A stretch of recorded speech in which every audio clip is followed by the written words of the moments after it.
Deku's waited his entire life just to find that one villain that he can talk to and bring back to light, bring back the good, to work alongside him. And when he finally does do that, she literally explodes in his arms. I don't know if that can better explain the state in which My Hero Academia is currently at, with Deku saying last chapter that it is no longer black and white, it's no longer good versus evil, but everything is now morally gray. And a character that defines morally gray more than anything as Lady Nagant exploding in Deku's arms as she's about to come back to the hero's side is a pretty good representation of the dark state that My Hero Academia currently is in. Today we are going to be breaking down everything that happened in chapter 315 of My Hero Academia, titled Platitudes, including the death of Lady Nagant, the lead up to it, what's going to happen with Kai in the future now that Lady Nagant's gone and just Deku is there, and so much more. If you do enjoy this recap or are looking for other My Hero Academia content, make sure to check out the Class 1A podcast where we do weekly recaps of the manga and the anime and all other kinds of fun videos. But with that, let's jump into the chapter where it started off with Kai and Lady Nagant talking, pretty much with Kai saying that I know who the target is and I can help identify him, and that he just wants one favor of Lady Nagant. Lady Nagant's like, I'm not going to go after revenge for you. That's not what I'm here to do. And overall, Kai pretty much says that I'm not after revenge. I'm not looking for anything like that. There's only one thing I care about anymore, and that's a boss.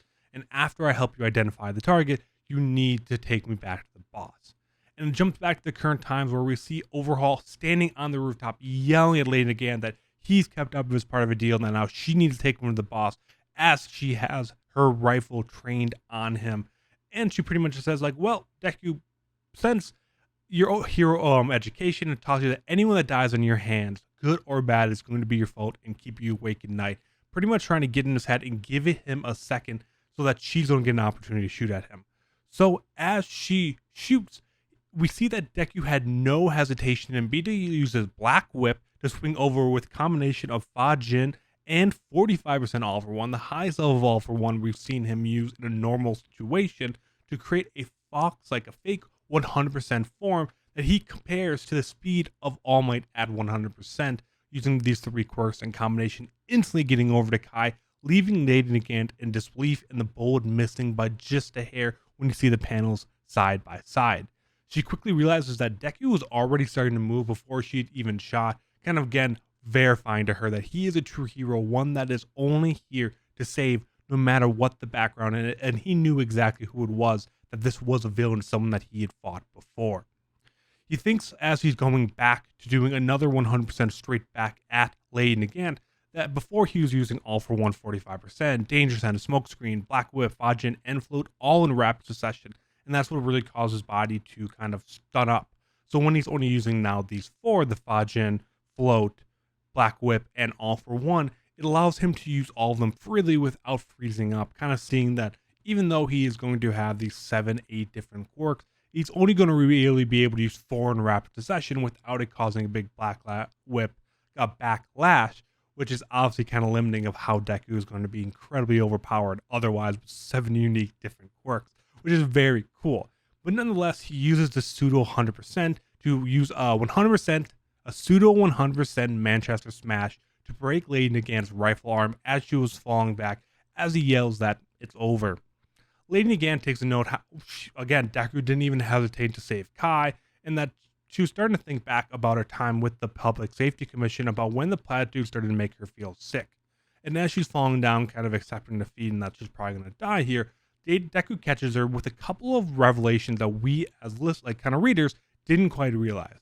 One, that when she fired the bullet at Kai, it was purposely off by just a bit, clear that her goal wasn't to kill Kai, but instead just create an opening in Deku, and that she didn't mean to actually kill him. And two, if she was truly on all for one side, why didn't she just shoot him in the lower half, immobilizing him more or less, and instead of giving him a chance to surrender? And that she was always kind of in this middle ground, that she's seen both the dark and the light, so she knows how to come back over to the light. And Deku asks her to join his side once again.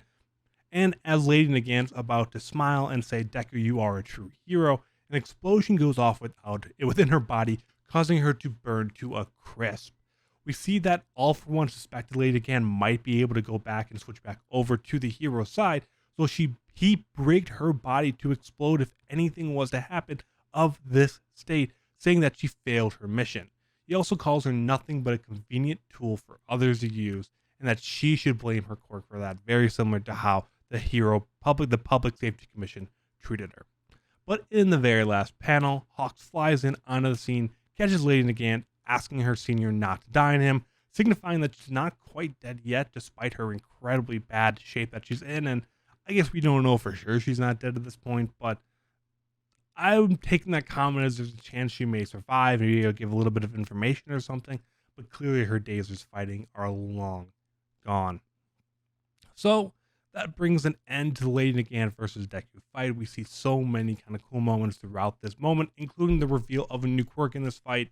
But really the most important thing is that we are going to be left with Lady Nagant, hopefully still alive. That's when we give information to lead towards All For One and kind of progress that story forward. We're also going to have Overhaul and Kai still up on top of that battle that Deku, I'm assuming in the very next chapter, is going to go and take back to wherever the heroes are kind of hiding out at the moment, and have a conversation with him about either information he has on One For All, what his current mental state is. I feel like there could be a lore or a kind of deep conversation between these two coming up that I thought was going to happen with Lady Nagant. And we got part of that here, but obviously we didn't get the full extent of it with her exploding. So I'm assuming that that kind of conversation is going to happen with Kai instead, who clearly doesn't have much disdain, obviously still knows and very attentive of who Deku is, but just really wants to get back to the boss. So maybe Deku will promise, hey, I'll take you back to your boss if you give me this information. I can see a conversation like that happening to kind of progress the story forward. Because if we don't start moving towards or kind of having these big revelations of getting closer to the All For One fight, it's just going to be kind of a monster of the week story, which I don't personally mind. Like, whatever, if we fight 18 more people kind of like Lady Nagant, it's not going to be a bad story. But I feel like having too many just random one-off assassins wouldn't make too much sense. But instead, it's going to kind of go and be like a castle brawl where we're probably going to start heading towards where All For One is at. And then we're going to have to start fighting through waves and waves of villains. A bunch of stains probably going to come through. People kind of like that we've seen mention of. And we're going to have to fight through one at a time until we finally get to Shigaraki/All For One. Would kind of be my guess of where this is going rather than a Monster of the Week style. Because it does feel like each and every chapter we get closer and closer to the story being wrapped up. But hopefully Lady Nagant does make it out. She was definitely a fan favorite character for me already in just a couple of chapters I've seen her. Her morally gray character is something that's really interesting to me. And I really feel like she's going to be an information source, and maybe in a flashback at the end of the series, we'll see her kind of recovering and reforming the Public Safety Commission or something like that. I don't feel like her part in the story is quite done yet, but also her part in this immediate arc is more than over. But I hope you guys enjoyed the quick recap and a little bit of my thoughts. Not too many kind of next thoughts here, because it's in a very middle ground of whatever's going to happen is pretty much up to Kai and what information he's going to give, or whatever state Lady Nagant's in. So if either one of them are in a state to talk and give information, we're going to move much, much closer to the All For One fight. If they're both kind of useless, we will go back to this kind of never-ending cycle of these little moments of Deku in continuing to improve, continuing to fight villains, and so on. So either way, I'm very excited to where next chapter goes. But with that, I will see you next Sunday for chapter 316 of My Hero Academia.